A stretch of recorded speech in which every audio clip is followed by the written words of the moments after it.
نحمده ونصلي على رسوله الكريم أما بعد فأعوذ بالله من الشيطان الرجيم بسم الله الرحمن الرحيم إن الله يأمركم أن تؤدوا الأمانات إلى أهلها وعن أبي هريرة رضي الله تعالى عنه قال قال رسول الله صلى الله عليه وسلم لا إيمان لمن لا أمانة أو كما قال عليه الصلاة والسلام يا رب صل وسلم دائما أبدا على حبيبك خير الخلق كلهم۔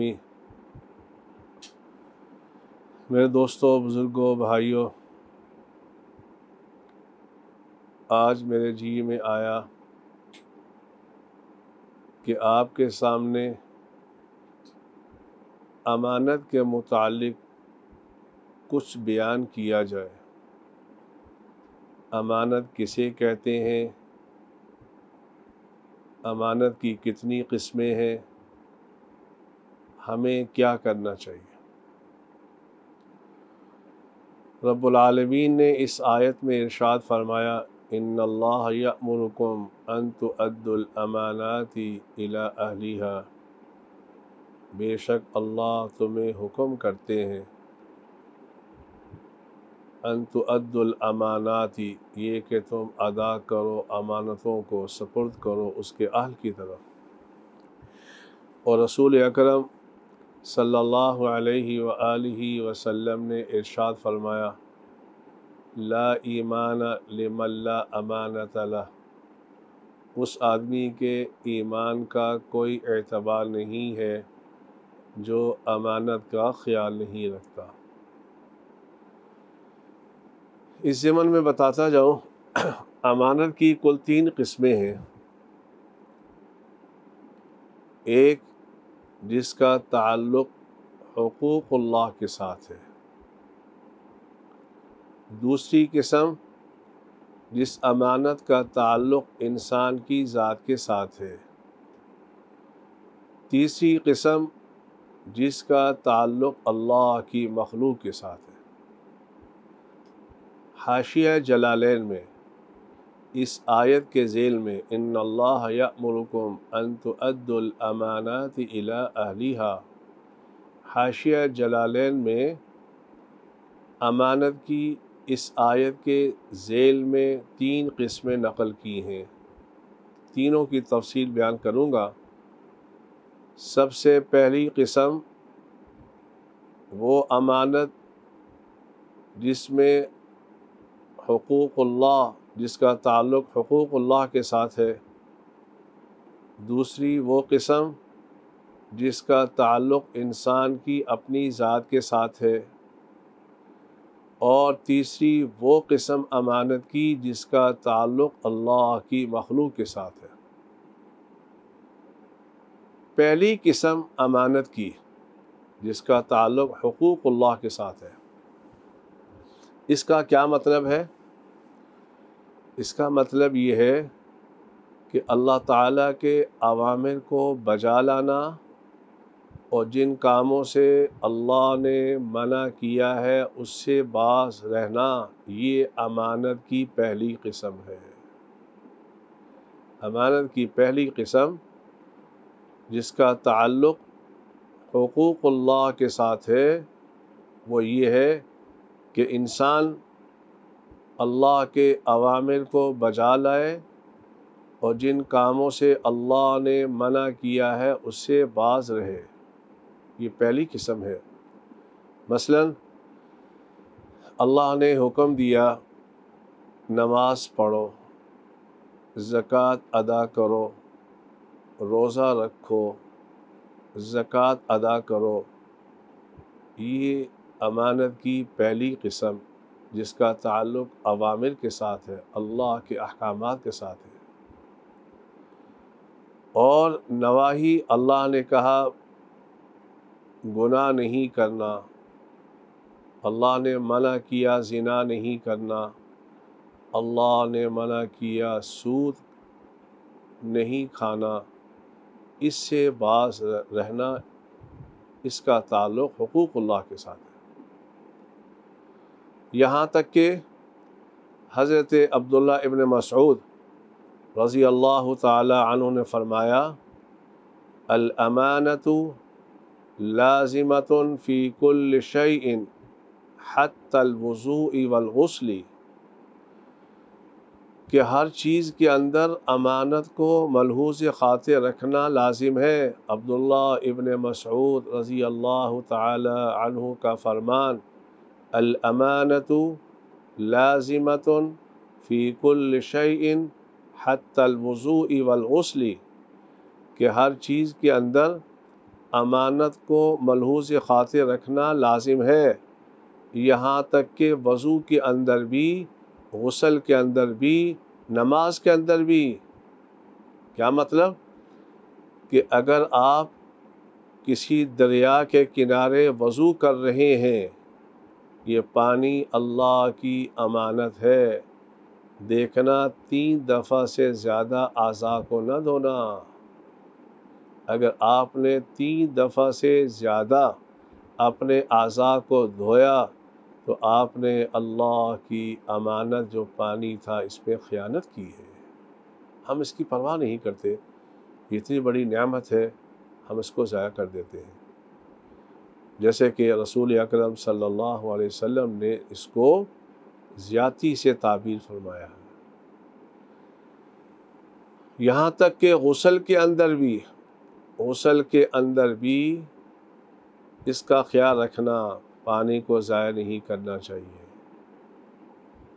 یہاں تک کہ نماز کے اندر بھی ہر رکن کو آہستہ آہستہ ٹھہر کے ادا کرنا۔ ہمارے ہاں تو نہ نماز سیکھی جاتی ہے، نہ ہم کبھی زحمت کرتے ہیں کسی بڑے سے، کسی عالم سے نماز کو سیکھا جائے۔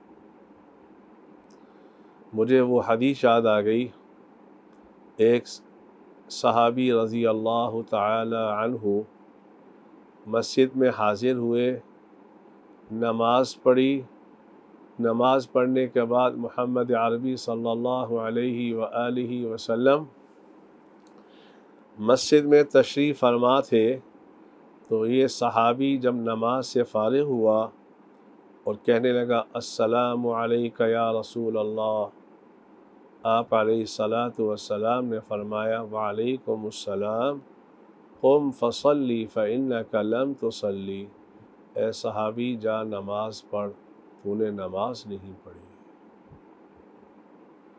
وہ دوبارہ گیا نماز پڑھنے کے لیے، پھر آیا، پھر آ کے کہا، السلام علیک یا رسول اللہ، آپ نے فرمایا، وعلیکم السلام، قم فصلی فإنک لم تصلی، جا نماز پڑھ، تو نے نماز نہیں پڑھی۔ اب کیا کمی رہ گئی تھی؟ تعدیل ارکان چھوٹ رہے تھے۔ تعدیل ارکان کہتے ہیں ہر رکن کو ٹھہر ٹھہر کے ادا کرنا۔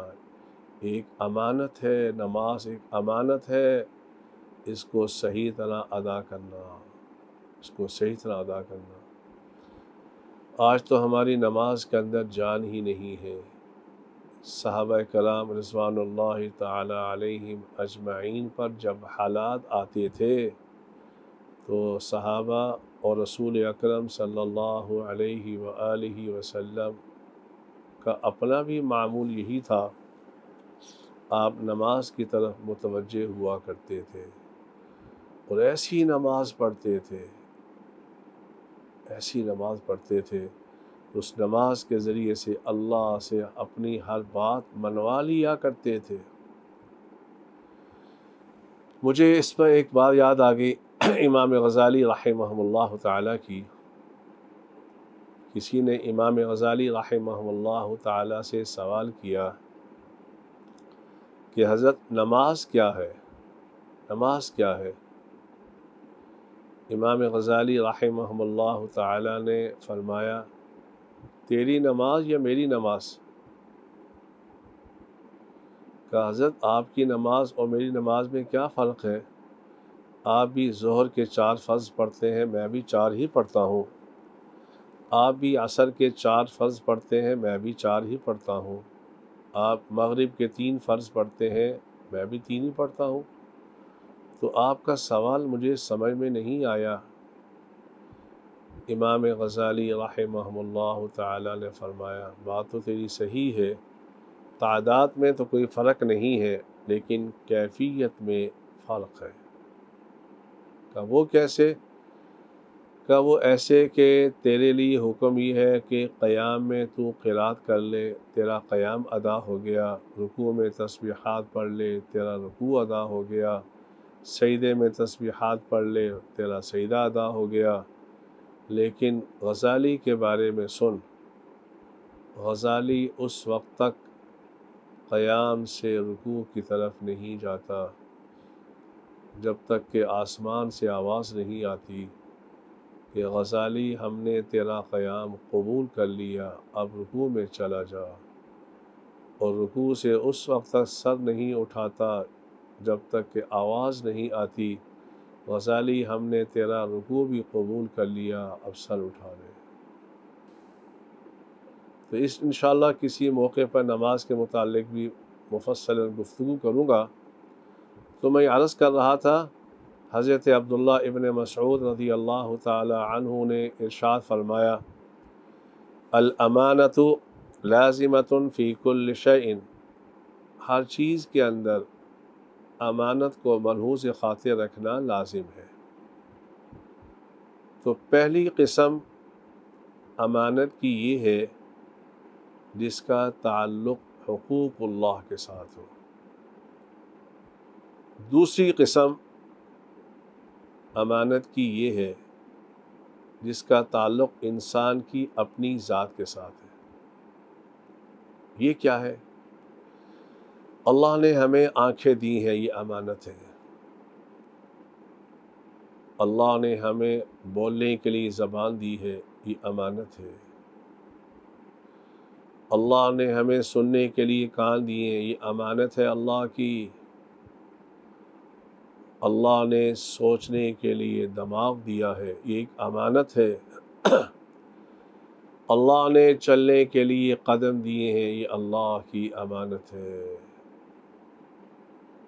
مجھے وہ آیت یاد آ گئی، سورۃ یاسین میں رب العالمین فرماتے ہیں قیامت کے دن یوم نختم علی افواہہم وتکلمنا ایدیہم وتشہد ارجلہم، قیامت کے دن ہم تمہارے منہ پہ مہر لگا دیں گے، تمہارے اعضاء بولیں گے۔ میرے بھائیو، اللہ نے ہمیں کان دیے، یہ امانت ہے، اس سے ہم گانے نہ سنیں، اللہ کا قرآن سنیں، رسول اللہ کی باتیں سنیں، اکابرین کے اقوال سنیں۔ قیامت کے دن پوچھ ہوگی کہ ہم نے تجھے کان دیے تھے اپنا قرآن سننے کے لیے، اپنے نبی صلی اللہ علیہ وسلم کی باتیں سننے کے لیے، تو نے اس امانت کو کہاں خرچ کیا؟ کہیں خیانت تو نہیں کی؟ کیا جواب دیں گے؟ آنکھیں ایک امانت ہے، آنکھیں ایک امانت ہے۔ قرآن کہتا ہے یعلم خائنۃ الاعین وما تخفی الصدور، اے انسان تیری آنکھوں کی خیانت کو ہم جانتے ہیں، اور تیرے دل کے اندر جو باتیں ہم اس کو بھی جانتے ہیں۔ آنکھوں کی حفاظت کرو، آنکھوں کی حفاظت کرو۔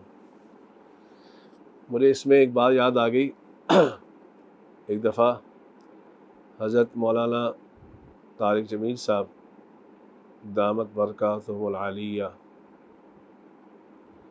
ان سے کسی نے پوچھا کہ مولانا آپ کی زبان میں اتنی تاثیر کیوں ہے، حالانکہ آپ بھی وہی باتیں بیان کرتے ہیں جو عام علماء بیان کرتے ہیں، تو آپ کی زبان میں تاثیر اتنی کیوں ہے؟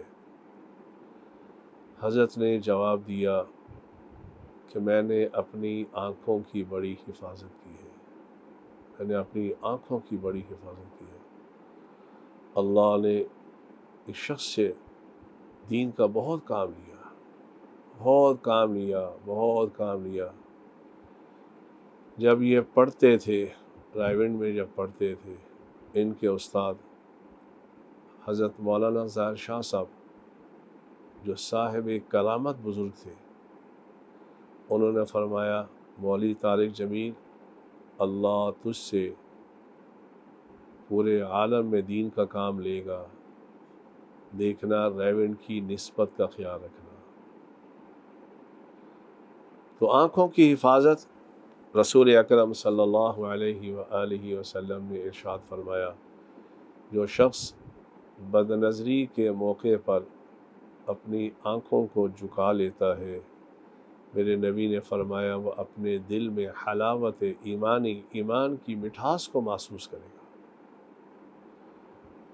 تو اللہ رب العالمین نے ہمیں آنکھیں دی، یہ اس کی امانت ہے، یہ اس کی امانت ہے۔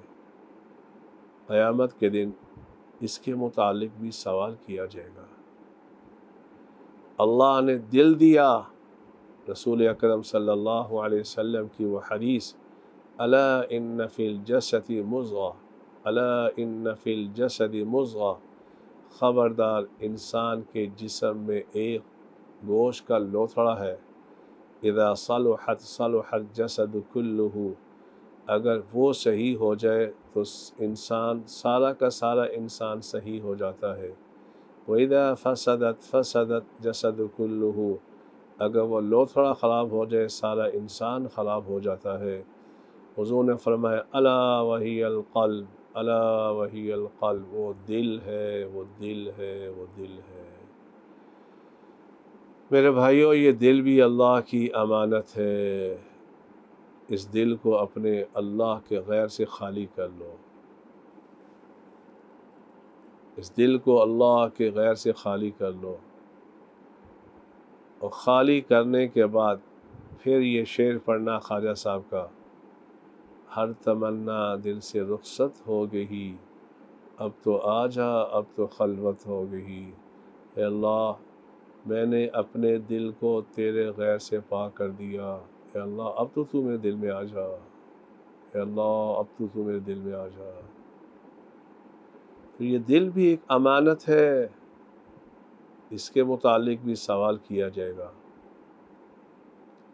اپنی آنکھوں کی حفاظت کرو، اپنے کانوں کی حفاظت کرو، اپنی زبان کی حفاظت کرو۔ مولا علی قاری علیہ رحمۃ اللہ الباری نے زبان کے گناہوں کے متعلق عجیب ایک جملہ ارشاد فرمایا، جرمہ صغیر و جرمہ کبیر، یہ جسامت کے اعتبار سے تو بڑی چھوٹی سی ہے، لیکن جرم کے اعتبار سے بہت بڑی ہے۔ اسی لیے بعض حضرات نے اس شعر کی نسبت حضرت علی رضی اللہ تعالی عنہ کی طرف کی۔ آپ نے فرمایا جراحات السنان لها التیام ولا یلتام ما جرح اللسان، کہ نیزوں کے لگے ہوئے زخم پر ہو سکتے ہیں، زبان کے لگے ہوئے زخم پر نہیں ہو سکتے۔ آج ہماری زبانیں چلتی ہیں، یہ نہیں سوچا جاتا ہم کیا کہہ رہے ہیں۔ کسی کی عزت کو اچھالنا ہو ہمارے بڑا آسان ہے، میں اللہ کا واسطہ دیتا ہوں، کسی کی عزت کے ساتھ نہ کھیلنا۔ من ستر مسلما سترہ اللہ فی الدنیا والآخرہ، جو کسی کے عیوب پہ پردہ ڈالے گا اللہ اس کے عیوب پہ پردہ ڈالے گا۔ تو دوسری قسم امانت کی، جس کا تعلق انسان کی اپنی ذات کے ساتھ ہے۔ تیسری قسم امانت کی، جس کا تعلق حقوق العباد کے ساتھ ہے، حقوق العباد کے ساتھ ہے۔ ہمارے ہاں یہ امانت کی جو تیسری قسم ہے، جس کا تعلق حقوق العباد کے ساتھ ہے، ہم نے صرف یہ سمجھ رکھا ہے کہ اگر کسی نے ہمارے پاس بطور امانت کے پیسے رکھے ہیں اس کو واپس کرنا بس یہ قسم ہے امانت کی، حالانکہ ایسا نہیں ہے، یہ ایک اس کا فرض ہے، یہ اس کا فرض ہے۔ اور میرے بھائیوں، مجھے وہ بات یاد آ گئی، ایک وعدہ ہم نے اپنے اللہ سے بھی کیا تھا، جب اللہ نے کہا الست بربکم الست بربکم، سارے عالم کے ارواح اللہ نے اپنے سامنے جمع کی اور فرمایا دنیا میں جا کر الست بربکم، کس کی جا کے عبادت کرو گی؟ تو قالوا بلا، ہم نے وہاں یہ وعدہ کیا تھا اللہ ہم تیرا حکم مانیں گے، تیرے نبی صلی اللہ علیہ وسلم کی باتیں مانیں گے، آج ہم نے اس کو چھوڑ دیا۔ تو امانت کی تیسری قسم ہے، اس کا تعلق صرف مال کے ادائیگی کے ساتھ نہیں ہے۔ ہم کسی کے ہاں جب ملازم ہوتے ہیں، یہ مسئلہ غور سے سن لیں، تو یہ وقت امانت ہے، امانت ہے، وہ ہمیں پیسے دیتا ہے 8 گھنٹے ملازمت کرنے کی، یہ امانت ہے 8 گھنٹے، ہم کیا کرتے ہیں 2 گھنٹے کے بعد حاضری لگا کے واپس آ جاتے ہیں، یہ 6 گھنٹے کی کمائی شرعاً حرام ہے۔ ہمارے ملک میں اس امانت کے اندر خیانت بہت زیادہ پائی جاتی ہے۔ جس کے ہاں ہم ملازم ہیں اس کو پورا وقت دینا، یہ وقت امانت ہے۔ اسی طرح ہم اگر سرکاری ملازم ہیں تو پورا وقت دینا ایک امانت ہے، اس کے اندر ڈنڈی مارنا حرام ہے۔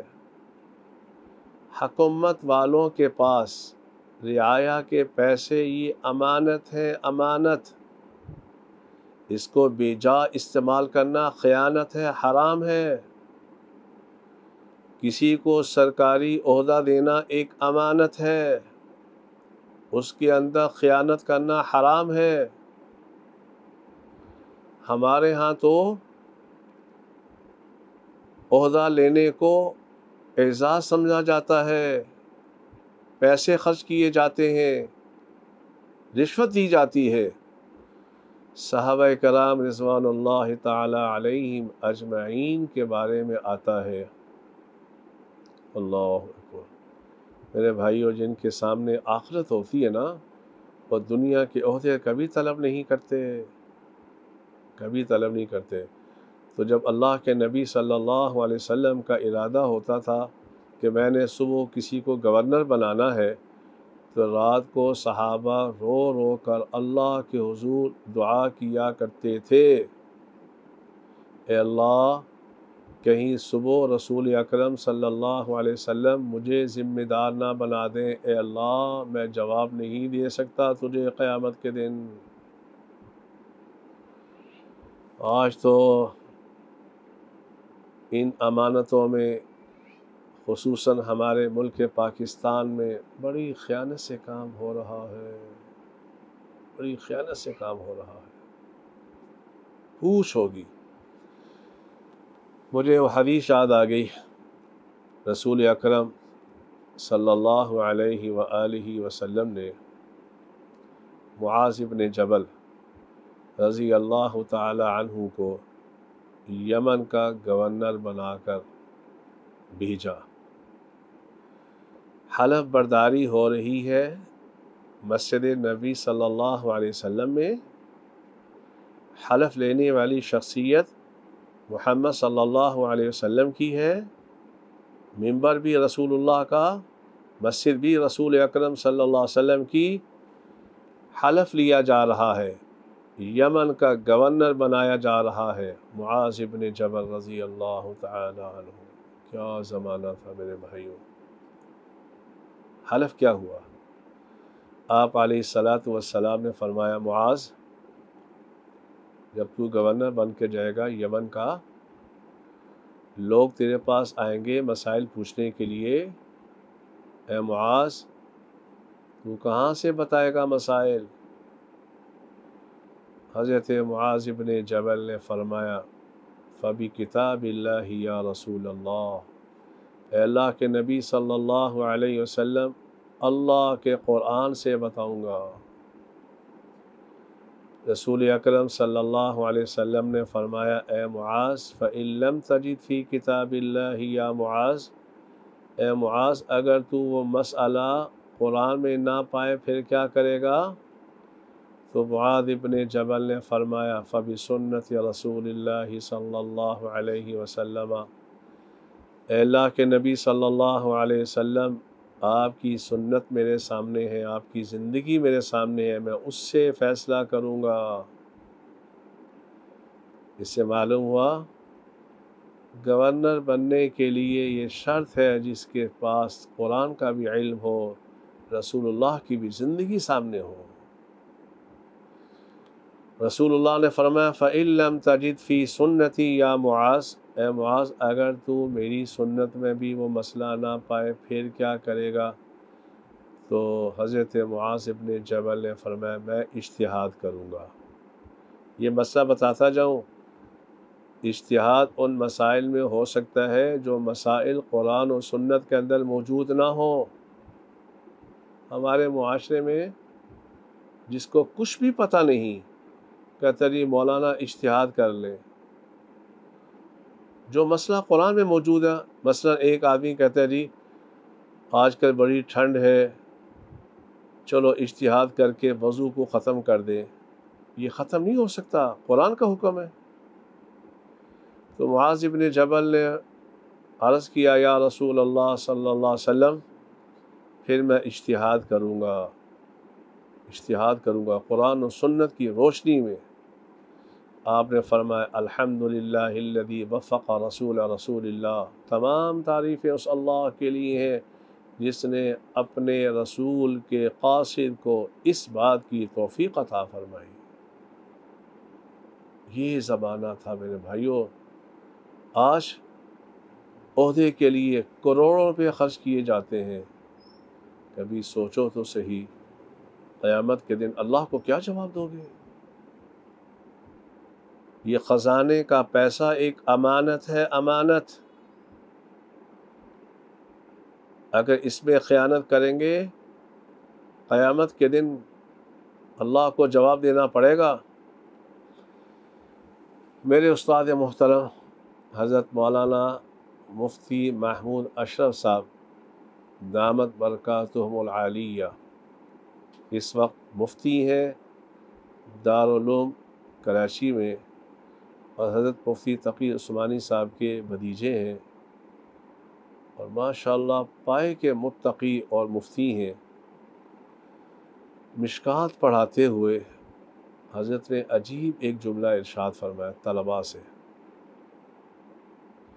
فرمانے لگے دیکھنا مدرسے کے وقف مال میں خیانت نہ کرنا، مدرسے کے وقف مال میں خیانت نہ کرنا، کیونکہ یہ ہزاروں لوگوں کا یہ چندہ ہوتا ہے، قیامت کے دن کس کس کو جواب دو گے؟ کس کو جواب دو گے؟ اس لیے میرے بھائیوں میں اپنے حکومت والوں سے التماس کرتا ہوں، اللہ نے آپ کے ذمے یہ ذمہ داری لگا رکھی ہے، دیکھنا ایک امانت ہے، ہر وزیر ایک امانت کی سیٹ پہ بیٹھا ہے، خیانت نہ کرنا، یہ نہ دیکھنا کہ یہ میرا دوست ہے یا یہ مجھے ووٹ دیتا ہے۔ مجھے تو رسول اکرم صلی اللہ علیہ وآلہ وسلم کی حدیث یاد آ گئی، خدا کی قسم رسول اللہ کی زندگی ہمارے لیے نمونہ ہے، اسی میں کامیابی ہے۔ ایک قبیلے کی فاطمہ نامی عورت نے چوری کی، اللہ کے نبی صلی اللہ علیہ وسلم نے اس کے ہاتھ کاٹنے کا حکم کیا، اور اس پر آپ نے کیا فرمایا؟ فرمایا یہ تو فلاں قبیلے کی فاطمہ خاتون ہے، اگر میری بیٹی بالفرض والمحال اگر میری بیٹی فاطمہ بنت محمد صلی اللہ علیہ وسلم سے خدا نخواستہ، جو ممکن نہیں ہے، اگر ان سے چوری سرزد ہوتی میں ان کا بھی ہاتھ کاٹ دیتا۔ یہ ہے انصاف۔ جس ملک میں انصاف ہوتا ہے وہاں اللہ کی رحمت کی بارشیں نازل ہوتی ہیں۔ ہمارے ملک میں انصاف ختم ہے، انصاف ختم ہے۔ میں سب کی بات نہیں کرتا، کئی ایسے اللہ کے ولی ہیں، ایسے اللہ کے ولی آج بھی موجود ہیں۔ اس لیے میرے بھائیوں، اس امانت میں خیانت نہ کرنا۔ اللہ نے جو آپ کو ذمہ داری دے رکھی ہے اس کے اندر خیانت نہ کرنا، اپنا پورا وقت دینا۔ ہمارے معاشرے میں یہ چھوٹے سے لے کر بڑے طبقے تک جتنے لوگ بھی ہیں اکثر خیانت کے اندر مبتلا ہیں۔ جو ڈیوٹی کا ٹائم ہوتا ہے، جو امانت ہے، ہم اس میں خیانت کرتے ہیں۔ اس لیے ہمیں ان تینوں قسموں پہ عمل کرنا چاہیے۔ امانت کی 3 قسمیں۔ پہلی قسم جس کا تعلق حقوق اللہ کے ساتھ ہے، دوسری قسم جس کا تعلق انسان کی ذات کے ساتھ ہے، تیسری قسم جس کا تعلق حقوق العباد کے ساتھ ہے۔ ان تینوں کو بجا لانے کا حکم اللہ نے ہمیں دیا ہے۔ ان اللہ یأمرکم ان تؤدوا الامانات الی اہلہا، ان اللہ یأمرکم ان تؤدوا الامانات الی اہلہا۔ میرے بھائیوں، ہمارے اس معاشرے میں خیانت کا رواج عام ہو چکا ہے، خیانت کا رواج عام ہو چکا ہے۔ میں یہ شکایت اپنے طبقے سے بھی کرتا ہوں۔ علماء کرام وہ بھی تدریس کرتے ہوا پورا وقت نہیں دیتے، پورا وقت نہیں دیتے۔ مفتی اعظم پاکستان، خدا کی قسم ہمارے پاس کیسے کیسے نمونے موجود۔ مفتی اعظم پاکستان مفتی شفیع صاحب نور اللہ مرقدہ نے آخری عمر میں دارالعلوم سے جتنی تنخواہ لی تھی ساری کی ساری واپس کر دی۔ ہو سکتا ہے کہ میں نے اس میں کوئی کوتاہی کی ہو، کوئی کوتاہی کی ہو۔ اس لیے علماء کو بھی میں کہتا ہوں، التماس کرتا ہوں کہ جو آپ کے ذمے چیزیں لگی ہیں یہ نہ سمجھنا کہ میں فلاں کا بیٹا ہوں، فلاں کا بیٹا ہوں۔ نہیں نہیں نہیں نہیں، اس کے اندر خیانت کرنا یہ بھی گناہ کبیرہ ہے۔ اللہ رب العالمین ان باتوں پر مجھے بھی، آپ کو بھی اور ساری انسانیت کو عمل کرنے کی توفیق عطا فرمائے۔ وآخر دعوانا ان الحمد للہ رب العالمین۔ الحمد للہ رب العالمین والصلاة والسلام على سید الانبیاء والمرسلین۔ ربنا آتنا فی الدنیا حسنہ وفی الآخرۃ حسنہ وقنا عذاب النار وادخلنا الجنة مع الابرار یا عزیز یا غفار یا رب العالمین۔ ربنا ظلمنا انفسنا وإن لم تغفر لنا وترحمنا لنكونن من الخاسرين۔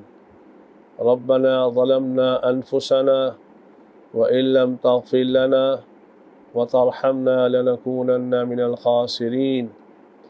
ربنا هب لنا من أزواجنا وذرياتنا قرة أعين واجعلنا للمتقين إماما، واجعلنا للمتقين إماما۔ اے اللہ ہمارے گناہوں کو معاف فرما دے، اے اللہ ہمارے گناہوں کو معاف فرما دے، اے اللہ ہماری سیئات کو حسنات سے تبدیل فرما دے۔ اے اللہ ہم اقرار جرم کرتے ہیں، ہم خائن ہیں، ہم نے تیرے حقوق میں بھی خیانت کی ہے، اپنی ذات کے متعلق بھی خیانت کی ہے، تیرے بندوں کے حقوق کے متعلق خیانت کی ہے۔ اے اللہ ہمیں معاف فرما دے۔ اے اللہ ہم نے اپنی آنکھوں کو وہاں استعمال کیا جہاں سے تو نے منع کیا۔ اے اللہ ہم نے اپنے کانوں کو وہاں استعمال کیا جس کے سننے کو تو نے حرام قرار دیا۔ اے اللہ ہم نے تیری مخلوق کے ساتھ زیادتی کی، اے اللہ تو ہمیں معاف فرما دے، اے اللہ معاف فرما دے۔ اے اللہ اتنی بڑی ہم پر مصیبت آئی ہے، اے اللہ پھر بھی ہم تیری طرف متوجہ نہیں ہو رہے، ہماری معصیت ویسے ہی برقرار ہے، اے اللہ ابھی تک سود کے نظام ویسے ہی چل رہا ہے۔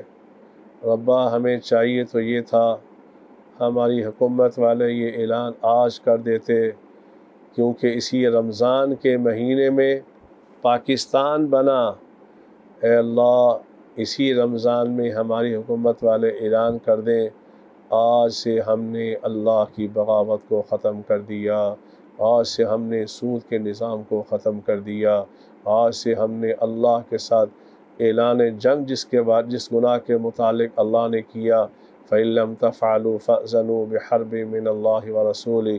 اے اللہ آج ہم نے اپنے ملک سے سودی نظام کو ختم کر دیا، اے اللہ ہمیں اس کی توفیق عطا فرما دے، اے اللہ ہماری حکومت والوں کو مزید ترقی نصیب فرما دے، اے اللہ گناہوں سے بچا لے، اے اللہ ان سے وہ کام لے لے جس سے تو راضی ہوتا ہے، اے اللہ ان کاموں سے بچا لے جس سے تو ناراض ہوتا ہے۔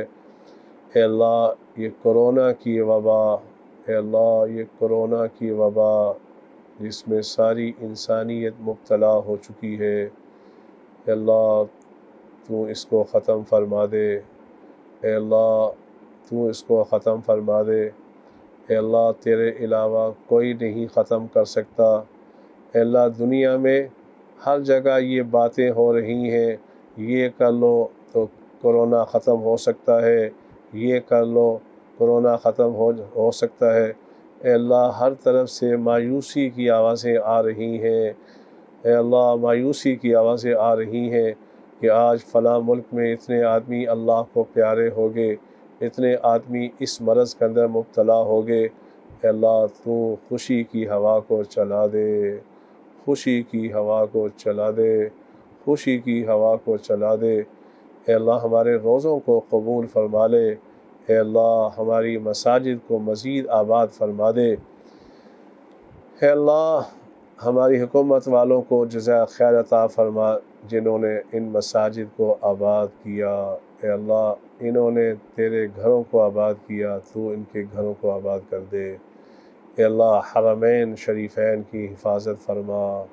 حرمین شریفین کی حفاظت فرما، اے اللہ رسول اکرم صلی اللہ علیہ وآلہ وسلم کے روضہ اطہر میں جانے کی توفیق عطا فرما، اے اللہ تو قادر مطلق ہے، اس وبا کو ختم فرما دے، اس وبا کو ختم فرما دے، اے اللہ جو ہم نے یہ باتیں سنی ہیں اس پر ہم سب کو عمل کرنے کی توفیق عطا فرما، ہم سب کو عمل کرنے کی توفیق عطا فرما، اے اللہ تو ہم سے راضی ہو جا، اے اللہ تو ہم سے راضی ہو جا، اے اللہ تو ہم سے ناراض ہے، تو ہم سے ناراض ہے، تو ہم سے ناراض ہے، ربا اگر تو ناراض ہو گیا تو ہم ذلیل ہو جائیں گے، اے اللہ اگر تو ناراض ہو گیا تو ہم اس قابل نہیں کہ ہم اس دھرتی میں چلتے رہیں، ہمارا مر جانا بہتر ہے، ربا تو ہم سے راضی ہو جانا، ربا تو ہم سے راضی ہو جا، ہم سے راضی ہو جا، وصلی اللہ تعالی علی خیر خلقہ محمد وعلی آلہ واصحابہ اجمعین برحمتک یا ارحم